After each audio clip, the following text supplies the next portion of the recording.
pandemia, la gente aceptó una agenda de crueldades. Muchos se preguntan, ¿por qué no vino el Papa a la Argentina? Ay, por la grieta. No sé, capaz que porque vio que la sociedad estaba demasiado cruel. No lo sé, ¿eh? Capaz que... Porque en un punto uno tiene que buscar una explicación o dar una respuesta, digamos, a esa pregunta. Igual ahora nos vamos con Marcos Cittadini, traes una valija de sonido. Que sí. Okay. Y gracias, hablando de sonido, que nos dejen sus voces, Roberto, por favor. Nos es lindo dejen mensaje, escucharlos. 11 32 000 530. Gracias por llamar, gracias por dejarnos mensajes, nos sentimos menos solos. Y por estos días estamos particularmente sensibles, así que gracias. Señor Marcos Cittadini. Bueno, arrancamos por donde terminamos con la diputada Esteves, porque este jueves, mañana tenía que discutirse ficha limpia, ha habido una suspensión de una serie de actividades políticas. La verdad que cuando uno lo mira, no está solo relacionado al Congreso de la Nación, el Congreso del PJ del viernes también se anunció ayer que se suspendía. Hay que ver qué pasa con la sesión en la provincia de Buenos Aires, que suspendería las PASO, porque va a haber un homenaje al Papa y es probable que se posponga para la semana que viene. La actividad política, en definitiva, hizo una pausa esta semana. Y entonces ficha limpia también quedó, no para la semana que viene, sino para la otra, el 7 de mayo se estaría discutiendo el pan-oficialismo, digámoslo así, porque el PRO y la Libertad Avanza se tiran con todo, porque lo que dicen es que en realidad hay ciertas dilaciones que tienen que ver con otro cálculo político. Vamos a escuchar a Silvia Lospenato, que es la autora del primer proyecto, y muy defensora de la idea de que tiene que proscribirse a Cristina Kirchner, hablando, en realidad echándole la culpa a Ezequiel Atauche, que es el jefe del bloque de la Libertad Avanza en el Senado. Bueno, escúchenlo y en todo caso después hay una respuesta, con lo cual podemos sacar alguna conclusión. Lo que importa es si queremos o no garantizar la impunidad de Cristina. Eso es lo que está en juego. No importa la paternidad, que salgan a celebrar. Yo cuando Atauche pidió esta sesión hace 15 días sin los votos, y ahí sí que no estaban los votos, ¿no? Y me dijeron que se suspendía ellos mismos porque no estaban los votos. Que eran los santacruceños. Que dijeron que eran los santacruceños, que no estaban los votos, y se suspendió la sesión. Nos pidieron a nosotros que acompañáramos el pedido de prórroga, para no tener que poner ellos solamente la cara de que habían pedido una sesión y no estaban los votos. Y nosotros, con generosidad, nuevamente, creyendo en la palabra, porque yo todavía creo en la palabra que me dio el presidente a mí, hasta que... ¿Qué fue lo que te dijo, recordemos? Que íbamos a tener ley de ficha limpia, que él estaba full con la ley de ficha limpia. Entonces, que el senador Atauche haya dicho, porque a mí no es que me dicen que más o menos se sugirió, me dicen que dijo que la Libertad Avanza no quería tratar este proyecto antes de las elecciones de la Ciudad de Buenos Aires para no beneficiar a los penatos. Bueno, dos cosas, en una punta y en la otra de la declaración. Primero, bueno, es muy sano, es muy saludable, al menos para el debate público, por supuesto que no para la democracia, pero en todo caso para el debate público, que digan que lo que buscan es proscribir a Cristina Kirchner. Que lo digan así, abiertamente, claramente. Entonces lo que se discute es eso, queremos proscribir a Cristina Kirchner y lo que se discute es eso. Y en la otra punta de la declaración, esta idea de que en realidad, si esto se aprobara, la favorecería ella misma. Bueno, estamos viendo la catadura de los debates del momento, ¿no? Ezequiel Atauche le contestó, el jefe del bloque de la Libertad Avanza en el Senado. Recordemos, Silvia Lospenato es diputada, ¿no? Digo, pues por ahí, por esta... Y candidata. La secretaria parlamentaria de la Libertad Avanza. Sí, efectivamente, ¿no? Es la junta votos. Es la que juntó votos, la que ordenó. En un momento eran Ritondo y Lospenato. Ritondo tuvo un problemita, inmobiliario, digamos todo.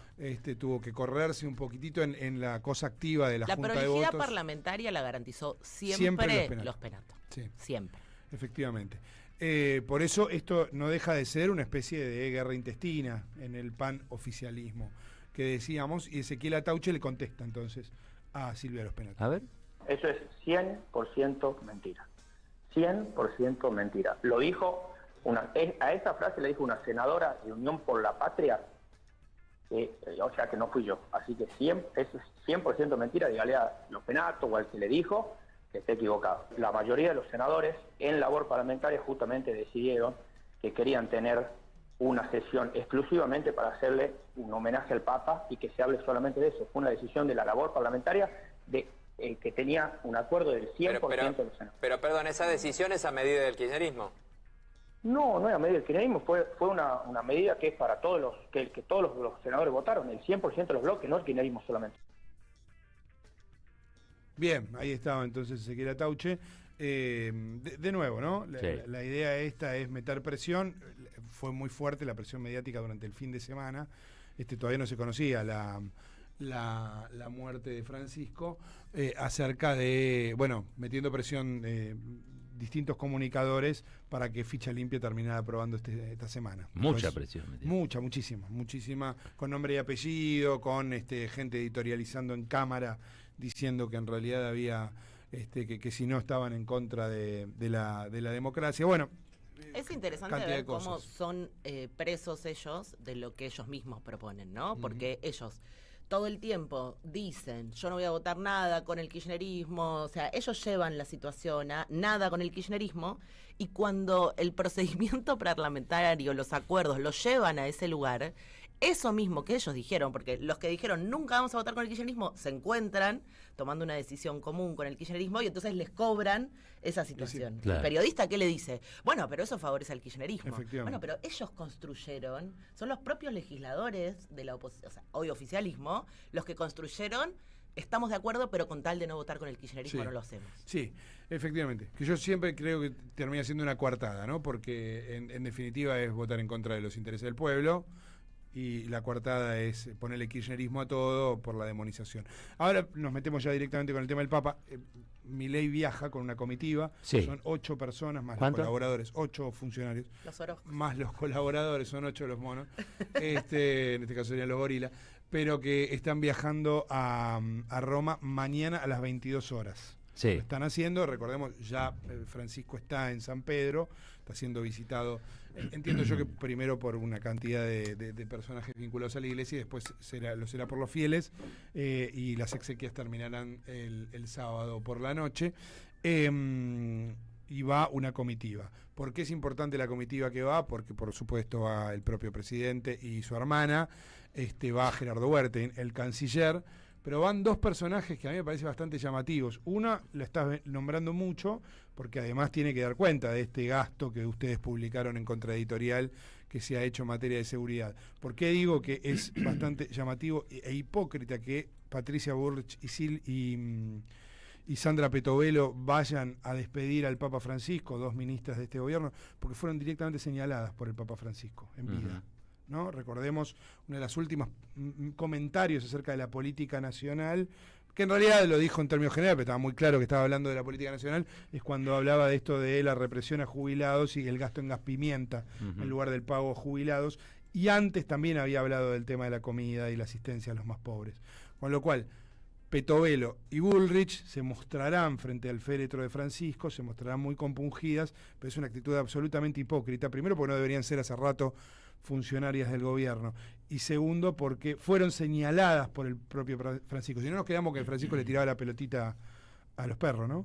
Y me parece que hacía algo un poco más, que era señalar las iniquidades del neoliberalismo, del capitalismo salvaje en el que vivimos, y a veces de modo bastante directo y menos general. Es, ustedes usan gas pimienta, ustedes no reparten la comida. Bueno, y de cualquier modo van a estar. Van a viajar. Vamos a escuchar a Rosendo Fraga, analista político, en Siempre Soy, charlando con Daniel Tognetti, hablando de la importancia geopolítica de Francisco. Cuando se escriba la historia más larga, lo más importante que va a haber dejado el Papa es el cambio de la geopolítica de la Iglesia Católica, que es un tema que pocas veces se analiza, por lo que tiene que ver con el largo plazo. Una iglesia históricamente centrada en Europa, ¿no es cierto?, allí esto allá, desde el Imperio Romano, pasa a tener África, Asia, Oceanía como ámbitos principales de su desarrollo hacia el futuro. Bien, ahí estaba entonces Rosendo Fraga. Insisto, con la cuestión vinculada a lo geopolítica. Rosendo Fraga es un analista político de fuste, pero que tiene una ideología que por allí es menos permeable a esta idea de Francisco de hacia dónde tenía que ir la iglesia, más allá de sí entender el acercamiento de la periferia a la iglesia. Vieron que en varios títulos de portada de ayer de los diarios italianos era el Papa de los últimos, juego de palabras entre, por supuesto, bien, sí. los más humildes y también los confines de la tierra, ¿no? Guillermo Francos va a formar parte también. Sí, efectivamente, y habló acerca de las diferencias entre Javier Milei y el Papa Francisco, las que tuvieron, ¿no? Bueno, en realidad las críticas o bueno, los comentarios bastante desagradables que había tenido Javier Milei durante la campaña y ya como presidente electo. Fundamentalmente el presidente tiene siempre expresiones, se expresa con mucha fuerza en determinados temas, sobre todo en los temas ideológicos, cuando discute temas ideológicos, y en esto el presidente tenía una posición muy firme y muy clara, y en algunas discusiones que tuvo con otros sectores descalificó la posición que tenía el Papa Francisco sobre temas económicos. Sin perjuicio de eso, para mí hay dos hechos importantes después en la relación entre ambos. Uno fue el llamado que le hizo el Papa Francisco al principio del mandato, cuando Milei fue elegido. No es una cosa común que un papa lo llame a un presidente recién electo en la Argentina, sobre todo un papa argentino. O sea, también ahí el Papa, que tal vez juega en otra liga, ¿no? Porque una liga internacional, una cosa diferente, demostró un gesto de humildad personal al llamarlo a un presidente que lo había criticado. Bien, ahí está entonces Guillermo Francos tratando de explicar. Francos, lo sabemos, está en su prime, nunca se iba a imaginar que al final de su carrera iba a terminar siendo jefe de gabinete, y entonces explica lo inexplicable. Lo sacan a la cancha y el tipo te explica todo. Es un explicador serial. El productor de huevos. Efectivamente. En todo sentido. Efectivamente. Muy bien. Nahuel Sotelo, hablando de personajes extraños, el secretario de culto de la Nación, que tiene cierta particularidad porque él es un hombre con oscuridades en términos ideológicos y pertenencias, pero vino a reemplazar a alguien que hizo un desastre, Francisco Sánchez, ¿no? Exdiputado neuquino, que había roto toda la relación entre el gobierno nacional y el papado en muy poco tiempo, un integrista, antivacunas, por supuesto antiabortista, pero digo... Vinculado con el intento de asesinato de Cristina. Recuerden que es el diputado que presenta el proyecto por pena de muerte. Pena de muerte para quienes eran condenados por, comillas, corrupción. Hay alguien al que hay que decir que no le funcionó el teorema de Baglini, digamos, ¿no? Llegó y siguió diciendo la misma barbaridad, no se moderó, digamos. Efectivamente. ¿no? Tuvo que volar. Nahuel generoso Citaini, porque le dice secretario de culto. Y era secretario de culto, es de culto y civilización. Sí, efectivamente. Porque volvimos a esa época, caballero. Capaz que... Ustedes no lo quieren aceptar, pero se llama culto y civilización. Y masculinización faltó también. En cualquier momento. Hablen el ministerio en vez de las mujeres, de los masculinos. Patriarcalización. Bueno, Nahuel Sotelo, hombre relacionado con la derecha más derecha de la Iglesia Católica Mundial, universal, sin embargo vino a tratar de componer un poco las relaciones entre el gobierno y el Vaticano. En algún punto, bueno, no sé si lo logró, pero lo encarriló, era fácil en relación con lo que quedó había callado, pasado. básicamente. Claro, con lo que había pasado antes era bastante lógico, por eso viajó un poco antes, no viaja con la comitiva de Francisco, entiendo estaba viajando anoche, no lo terminé de chequear, pero si no es por estas horas, pero llega antes al Vaticano para organizar un poco la participación de Javier Milei en las exequias de Francisco, junto con otros líderes del mundo, digo, porque además me parece que no lo dijimos, pero va a estar Emmanuel Macron, va a estar Donald Trump, va a ser efectivamente una ceremonia donde estarán todos los líderes del mundo, muchos de ellos, por supuesto, muy opuestos ideológicamente a Francisco. Pero escuchemos a Nahuel Sotelo. La verdad es que la relación ha sido muy buena, es muy cordial, aún hoy sigue siendo muy buena. Nosotros estamos en constante diálogo con el Estado Vaticano. Y desde que Javier Milei junto con el Papa Francisco se dieron ese abrazo, rompieron todos los protocolos, porque recordemos que cuando pasa eso, fue en una misa, venía la cápsula, por así decirlo, Francisco rompe todos los protocolos para abrazar al presidente, le hace un chiste, cuando termina vuelven a romper los protocolos y se abrazan, y después terminan teniendo una de las reuniones con un jefe de Estado más largas que ha tenido el papado de Francisco. Entonces, a partir de ahí, la verdad que la relación ha sido muy fácil porque hemos tenido muy buena relación, tanto con el Vaticano, con la Iglesia Argentina, con los distintos cultos. El tema de que el presidente sea muy espiritual, la verdad que nos ayuda bastante. Bueno, ahí está, entonces, ahí hay alguna corrección para hacer. Bueno, puede ser considerado que efectivamente tuvieron una reunión bastante larga con Francisco. No es de las más largas que ha tenido. Recuerden que con Cristina Kirchner Francisco se reunió 3 horas. ¿No? Sí. Y además fue la primera presidenta a la que recibió eso habla más de la pero bueno, no es una cuestión de comparación. Habla más de la generosidad de Francisco, un presidente elegido por el voto popular, no podía estar peleado con el Papa. Entonces el Papa monta la escena de una especie de reconciliación. De hecho, tuvo la diferencia con los 4 presidentes argentinos a los que recibió. Exacto. Después está la foto, que siempre es muy, dice más que el otro. Sotelo me dijiste que era. Sotelo, ¿Tiene una banda, a los 27 años escribió un libro que se llama Carta de los 70, historia completa, es del Team Laje, en ese sentido. Los negacionistas. Márquez, exacto. Y tiene una agrupación llamada La Julio Argentino. No te puedo creer. Con el logo, obviamente, donde está la cara de Roca.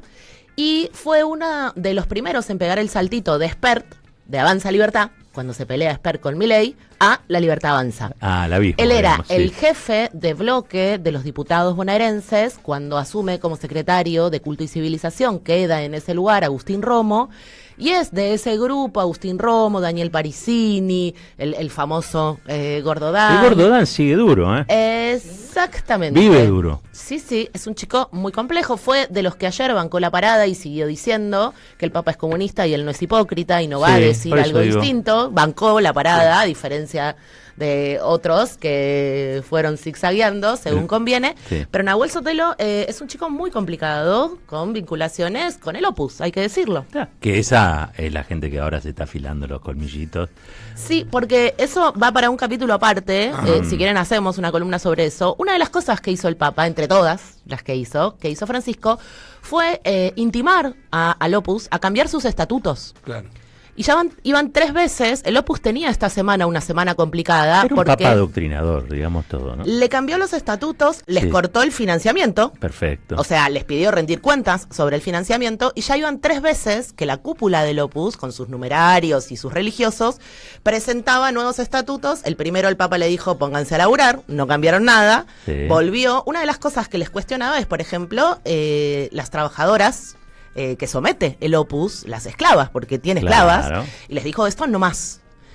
Segunda vez que lo presentan, se los vuelve a rebotar el Papa, y este jueves, justamente, tenían una reunión, una cumbre en Europa, en donde tenían que terminar de definir, porque el Papa ya no les daba más changüí, tenían que terminar de definir las modificaciones del estatuto. Así que respiró tranquilo el Opus esta semana, suspendió su cumbre y, como bien dice Roberto, comenzó a afilarse los dientes porque vamos a ver qué pasa con ese pedido de reforma que había hecho el Papa al Opus. Ese es el riesgo, ¿no? La restauración conservadora al interior de la Iglesia, ¿no? Que todo lo que hizo el Papa, bueno, desandarlo. Sí. Vamos a escuchar por último, ya que estábamos en esto, al rey Felipe IV.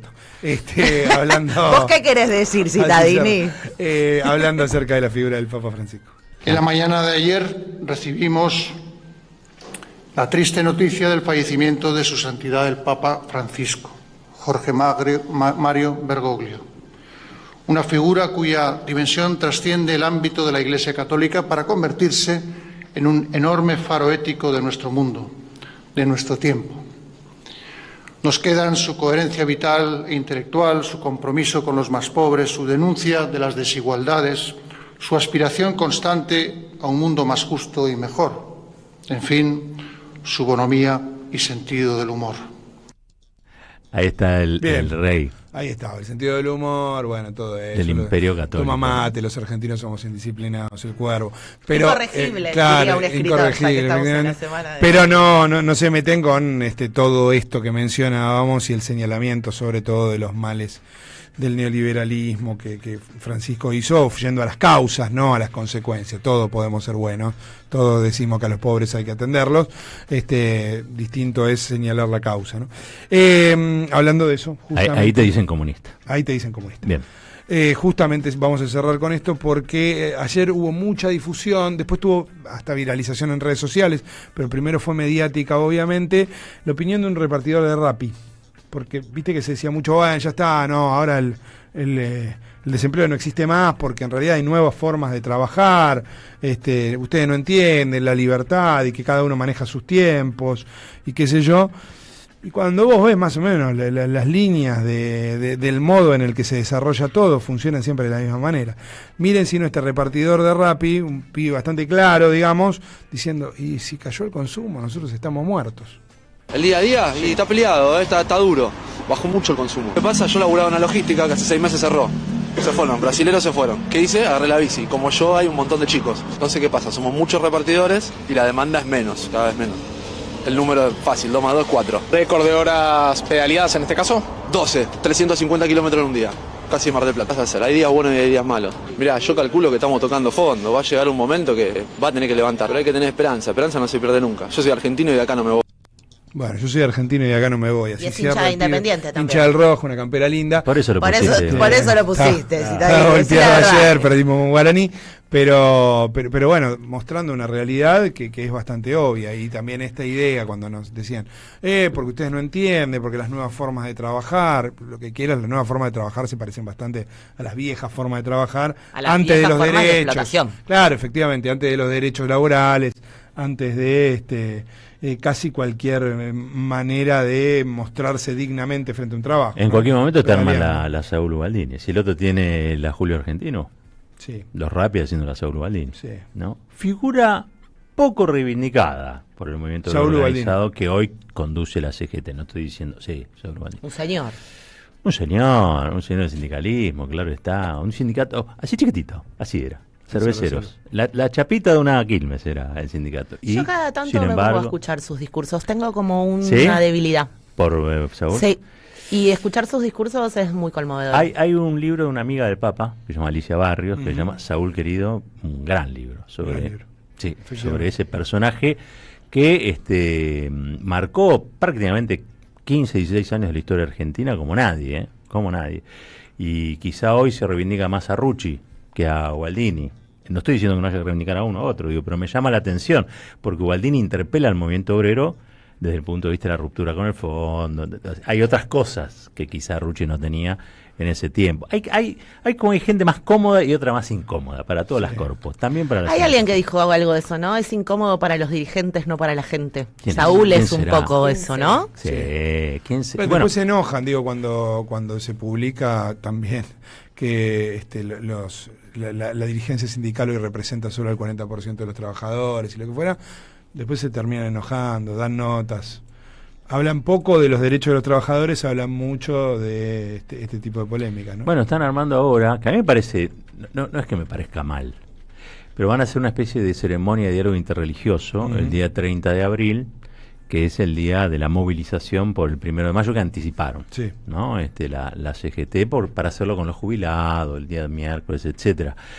Y tal vez está bien, digamos, yo no quiero cuestionar eso, pero yo veo demasiada ocupación y preocupación en asuntos que a veces exceden a la CGT, ¿no? Digo, CGT está, me parece, plantada en garantizar una calidad de vida mejor para sus afiliados, afiliadas, para los sindicatos que son parte constituyente de esa confederación. Pero bueno, les gusta jugar a la política, esta es la verdad. Les gusta jugar a la política, pero en realidad juegan a una política. No a toda la política, a una política. Sí. Vos le decís 26 puntos y te dicen son los puntos de sutura que le dieron a alguien, no sabemos qué es. Huerta Grande, ¿qué es eso? ¿Un programa, una localidad en Córdoba? ¿Cómo es la historia? Porque también hay que decirlo, CGT de los argentinos, la figura de Ongaro, ¿alguien la reivindica?